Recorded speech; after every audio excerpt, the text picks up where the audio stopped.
যারা ভোকাল দিয়েছে, বুক চেতিয়ে লড়াই করেছে, তাদেরকে ভোট দেন। যারা গুপ্ত আছে তাদেরকে আপনারা গুপ্তই রাখেন। এক মিনিট কথা বলবো আপনাদের সাথে। আমি ঢাকা বিশ্ববিদ্যালয়ে 2001-02 শিক্ষাবর্ষের শিক্ষার্থী ছিলাম। 2009-এ আমাদের 4র্থ বর্ষের পরীক্ষা শেষ হওয়ার কথা। পরীক্ষার ঠিক কয়েকদিন আগে আমাকে ছাত্রলীগ ক্যাম্পাস থেকে বের করে দেয়, অনেক হামলা করে। তো এরপর আমার শিক্ষাজীবন অনিশ্চিত হয়ে যায়, শিক্ষাজীবন প্রায় ধ্বংস হয়ে যায়। এবার অনেকেই ছাত্রত্ব ফেরত পেয়েছে, আমিও ছাত্রত্ব ফেরত পেয়েছি। সেই সূত্রে ইতিহাসের অংশ হিসেবে ডাকসু ইলেকশনে আমি এবার ভিভি প্রার্থী হিসেবে আমার 14 নম্বর ব্যালট যে প্রার্থী হয়েছি। আপনাদের দোয়া এবং শুভকামনা করছি।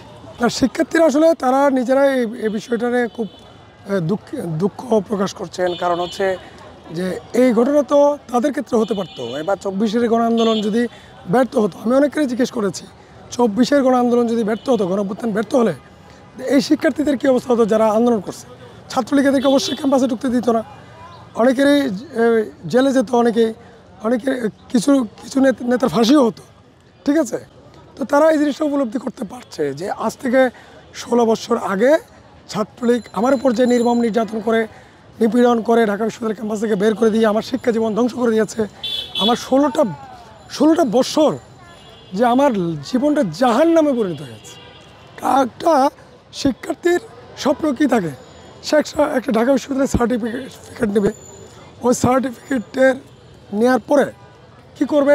সে বিসিএস পরীক্ষা দিবে, সকল ধরনের পরীক্ষা দিবে, তার একটা জব হবে, তাই না? তো আমি তো কিছুই করতে পারিনি। তো আমার তো 16টা বছর জীবন হারিয়ে গেল, আমার কেরিয়ার পুরো ধ্বংস হয়ে গেল। এটার জন্য ছাত্রলীগ অবশ্যই দায়ী। তারা এই ঘটনাগুলো করেছিল। তৎকালীন পত্রপত্রিকায় এগুলো এসেছে যে আমাকে বের করে দেওয়ার, হামলা করে বের করে দেওয়ার কী বলে চিত্র তৎকালীন পত্রপত্রিকায় আছে। যাই হোক, আমি ঢাকা বিশ্ববিদ্যালয়ে ডাকসুতে ইলেকশন করছি, যে 14 নম্বর আমার ব্যালট। আমার নাম আবু তৈয়ব হাবিলদার।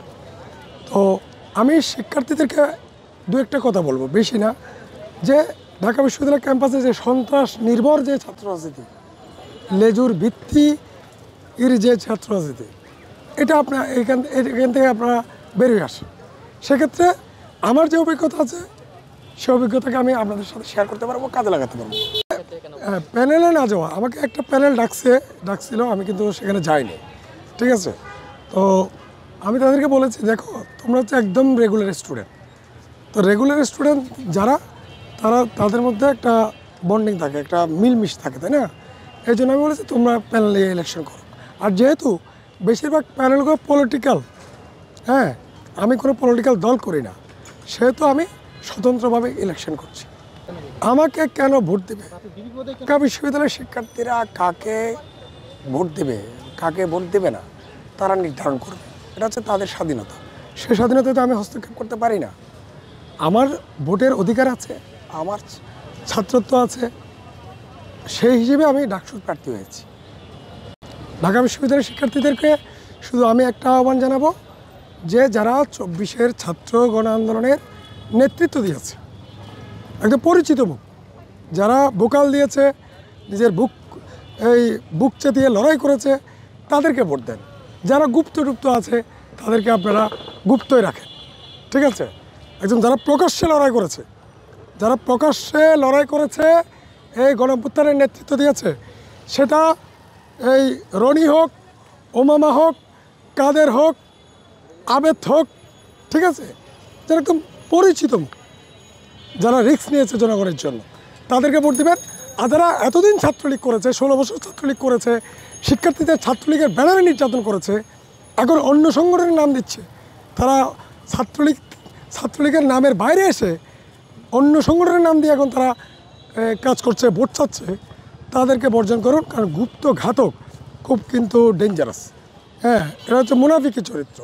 যারা মুনাফিকি চরিত্র ধারণ করে, তারা দেশের জন্য, জনগণের জন্য, শিক্ষার্থীদের জন্য মঙ্গলকর নয়।